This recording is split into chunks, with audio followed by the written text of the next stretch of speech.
नमस्कार साथियों, अपने सेकंड ग्रेड संस्कृत शिक्षा विभाग को लेकर इम्पोर्टेंट टॉपिक की सीरीज चल रही है, जिसमें अपने अब तक 3 टॉपिक के बारे में पढ़ लिया है जो भारतीय अर्थव्यवस्था से संबंधित थे। तो आज एक नए टॉपिक के बारे में पढ़ेंगे जो इस प्रकार से दे रखा है, जनसंख्या वितरण एवं प्रवास। तो आज इस पहले वीडियो में अपन प्रवास के बारे में पढ़ेंगे और अगला वीडियो होगा जनसंख्या वितरण के बारे में। छोटा सा वीडियो है, ज़्यादा लंबा चौड़ा इसमें कुछ है नहीं। प्रवास के बारे में बस छोटी सी बातें हैं, वो आपको याद रखनी। तो सबसे पहले तो पुराने प्रश्न ही देखते हैं जो सेकंड ग्रेड में पूछे गए हैं। तो पहला प्रश्न है, जनसंख्या प्रवास में फुटकर व्यापार गुरुत्वाकर्षण नियम ये किसने दिया था? यानी ये जो प्रवास के सिद्धांत है वहां से पूछा गया है, तो डब्ल्यू.जे. रेली ने। अगला प्रश्न है, जो वर्ल्ड माइग्रेशन रिपोर्ट है उसके अनुसार 2019 में जो अंतर्राष्ट्रीय प्रवासी थे उनकी संख्या कितनी थी? 272 मिलियन। और फिर अगला प्रश्न है, इसमें भी अंतर्राष्ट्रीय प्रवासियों की संख्या पूछी है। 2020 की रिपोर्ट के अनुसार तो 281 मिलियन थे। तो ये पीछे के जो सेकंड ग्रेड एग्जाम है उनमें ये प्रश्न पूछे गए हैं, क्योंकि इसमें इस टॉपिक में दो चीज़ें एक साथ है, जनसंख्या वितरण। तो ज़्यादा प्रश्न यहाँ से आए हैं और साथ में प्रवास से भी आए हैं। तो अगला वीडियो इसके ऊपर होगा और आज इसके बारे में पढ़ते हैं। शुरुआत करते हैं अपन सबसे पहले प्रवास। तो प्रवास का मतलब क्या होता है कि जब कोई एक व्यक्ति हो या व्यक्तियों का समूह एक स्थान को छोड़कर दूसरे स्थान पर चले जाते हैं, यानी उनका जो नई बसावट हो जाती है, ये स्थायी भी हो सकती है और अस्थायी भी, इसे कहते हैं प्रवास। अब प्रवास के कारण, तो अभी तक इनसे प्रश्न बना नहीं है और इस बार है चांसेस कि यहाँ से प्रश्न बन जाए। तो सबसे पहले प्रतिकर्षक कारक, किन कारणों से लोग जो अपना निवास स्थान वो छोड़ने को मजबूर होते हैं और दूसरी जगह जाते हैं? तो बेरोजगारी है, धार्मिक असहिष्णुता है, यानी धर्म के आधार पर मान लो लड़ाइयाँ होना, सामाजिक असुरक्षा है, आतंकवाद है, या प्राकृतिक आपदा संभावित क्षेत्र है। इन क्षेत्रों को लोग छोड़ते हैं और दूसरे क्षेत्रों के लिए जाते हैं।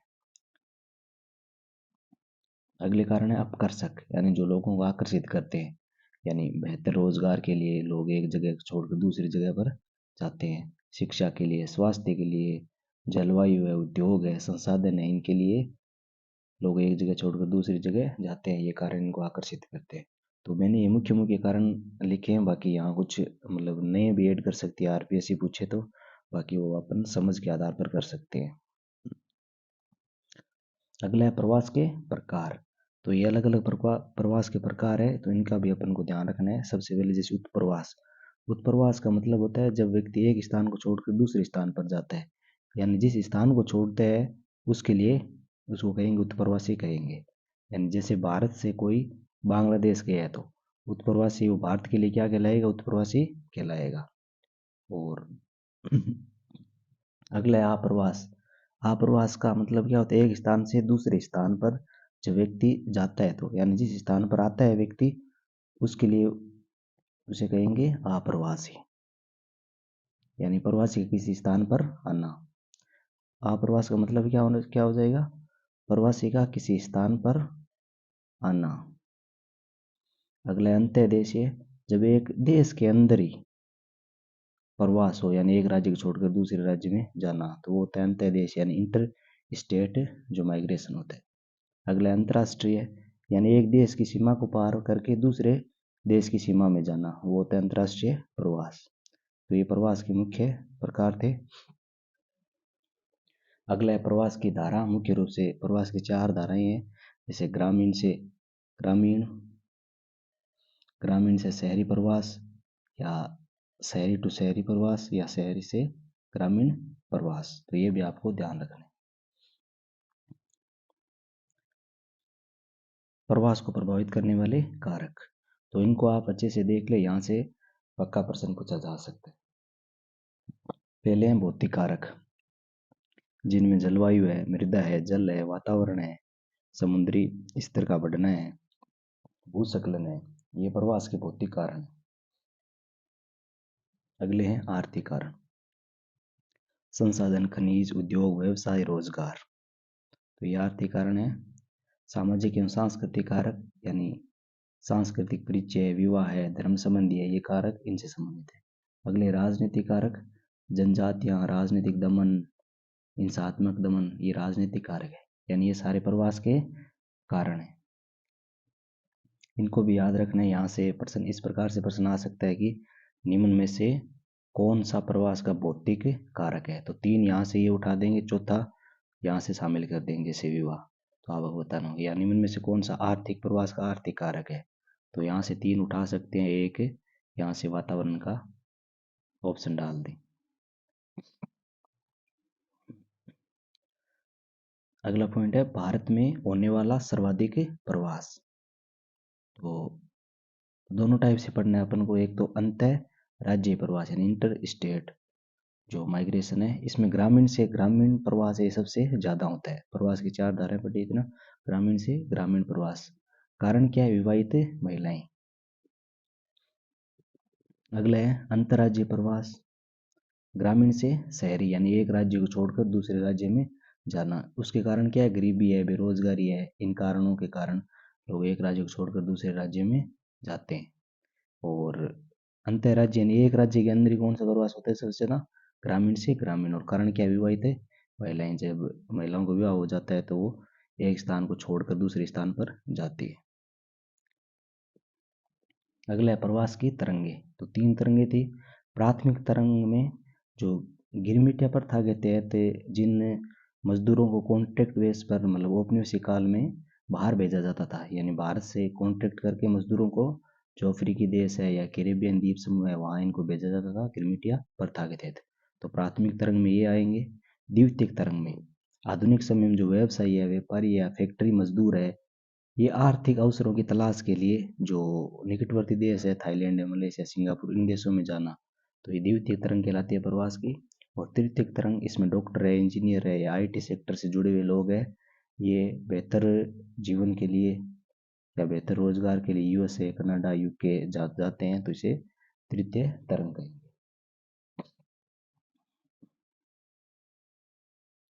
अगला है प्रवास से संबंधित सिद्धांत। तो यहाँ से एक बार प्रश्न पूछा भी गया है, बाकी आगे भी पूछ सकते हैं। तो ये 4-5 महत्वपूर्ण सिद्धांत मैंने लिखे हैं, इनके केवल आपको नाम याद रखना है और किसने दिया था वो ध्यान रखना है। तो पहला है गुरुत्व मॉडल यानी फुटकर व्यापार गुरुत्वाकर्षण नियम, ये रायलीन ने दिया था। अगला है न्यूनतम प्रयास सिद्धांत, ये जी के जीफ ने दिया था। अगला है अंतराल अवसर मॉडल, ये स्टोफर ने दिया था। अगला प्रवास का सिद्धांत है गतिशीलता संक्रमण सिद्धांत, जेलेंस्की। और प्रवास कटिबंध सिद्धांत है ग्रिफिथ टेलर। तो आप इन प्रवास के सिद्धांतों का नाम ध्यान रखें और किसने दिया था उसका ध्यान रखना। आगे विश्व में प्रवास से संबंधित एक अंतर्राष्ट्रीय संस्था है, उसका ध्यान रखना है कि IMO यानी इंटरनेशनल ऑर्गेनाइजेशन ऑफ माइग्रेशन, जो अंतर्राष्ट्रीय प्रवासी संगठन है, इसकी स्थापना 1951 में हुई थी और इसका मुख्यालय जेनेवा यानी स्विट्जरलैंड में है। और भारत इसका सदस्य है, 2008 में भारत इसका सदस्य बना था। और 2016 से ये यूएनओ से जुड़ गया। ये जो IMO संगठन है यूएनओ की एक संस्था मानी जा रही है 2016 से। तो इसकी रिपोर्ट को पढ़ते हैं क्योंकि इसकी रिपोर्ट से प्रश्न पूछे जाते हैं।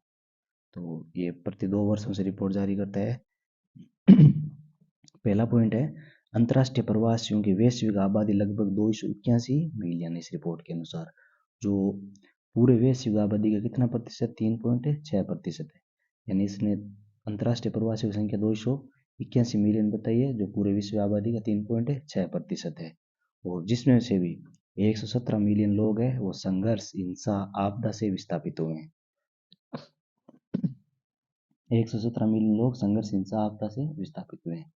आगे भारत विश्व में सबसे अधिक संख्या में अंतर्राष्ट्रीय प्रवासियों का उद्गम स्थल रहा है, यानी सबसे ज्यादा मुक्त प्रवासी भारत में रहे हैं विश्व से, यानी 18 मिलियन लोग हैं वो भारत से युक्त प्रवासी के रूप में गए हैं। सर्वाधिक अंतर्राष्ट्रीय प्रवासियों का अनुपात यूएई में है। अगला शीर्ष प्रवासी देश संख्या के अनुसार, तो उत्प्रवासी के रूप में भारत और मेक्सिको है, जहाँ से सबसे ज्यादा लोग गए हैं दूसरे देशों में। और अप्रवासी के रूप में अमेरिका है सबसे टॉप पर, 51 मिलियन। अप्रवासी का मतलब क्या हो गया, किसी स्थान पर प्रवासी का आना। और सेकंड मेक्सिको नहीं, सेकंड जर्मनी है। सेकंड यहाँ आप जर्मनी को याद रखें।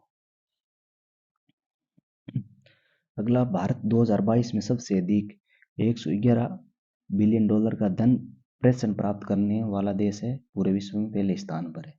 तो ये विदेशी व्यापार में अपन ने पढ़ा था प्रेषण यानी रेमिटेंस के बारे में। और रेमिटेंस कौन भेजते हैं? जो भारत के प्रवासी लोग हैं, बाहर दूसरे देशों में जाते हैं। जैसे अभी ऊपर पढ़ा था, जो प्रवास की तीसरी तरंग थी, यानी भारत के डॉक्टर है, इंजीनियर है या आईटी सेक्टर से जुड़े हुए लोग हैं, यूएसए, कनाडा, ब्रिटेन वहाँ जाए और वहाँ से मतलब पैसा अर्जित करके भारत भेजे, तो वो रेमिटेंस या प्रेषण प्रेषण कहलाता है। तो उसमें पूरी दुनिया में भारत एक नंबर पर है और $111 बिलियन धन प्रेषण के रूप में प्राप्त किया है। 2000 से 2022 के बीच अंतर्राष्ट्रीय धन प्रेषण यानी रेमिटेंस 650% बढ़ गया है। यानी 2012 में तो $128 बिलियन था और वर्तमान में $831 बिलियन हो गया अंतर्राष्ट्रीय धन प्रेषण पूरे विश्व में। और यूएसए विश्व में शीर्ष धन प्रेषण भेजने वाला देश है, सबसे ज्यादा यूएसए, और 2 नंबर यूएई है। अगला पॉइंट है, वर्ष 2022 के अंत तक वैश्विक स्तर पर कुल 35.3 मिलियन शरणार्थी थे। ये भी ध्यान रखें, कितने शरणार्थी थे? 35.3 मिलियन। अगला पॉइंट है, भारत के राज्य में प्रवास यानी आप्रवास सबसे ज्यादा महाराष्ट्र, दिल्ली, यहाँ जाते हैं लोग। और उत्प्रवास किन राज्यों को छोड़कर? यूपी और बिहार को। आप्रवास के रूप में आपको एक नंबर महाराष्ट्र, 2 नंबर दिल्ली, और उत्प्रवास में 1 नंबर यूपी और बिहार।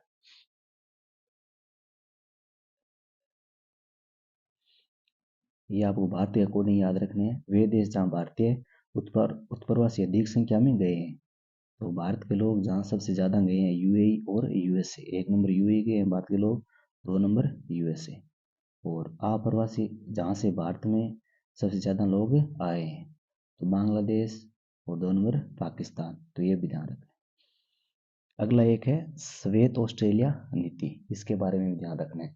ये मुख्य रूप से 1901 से शुरू हुई थी और इसका मुख्य उद्देश्य क्या था कि ऑस्ट्रेलिया में जो गैर यूरोपियन जाति मूल के लोग हैं, मतलब गैर यूरोपियन जो जाति मूल के लोग हैं, उनमें मुख्यतः चीनी प्रवासी, उनको ऑस्ट्रेलिया में प्रवास करने से रोकना।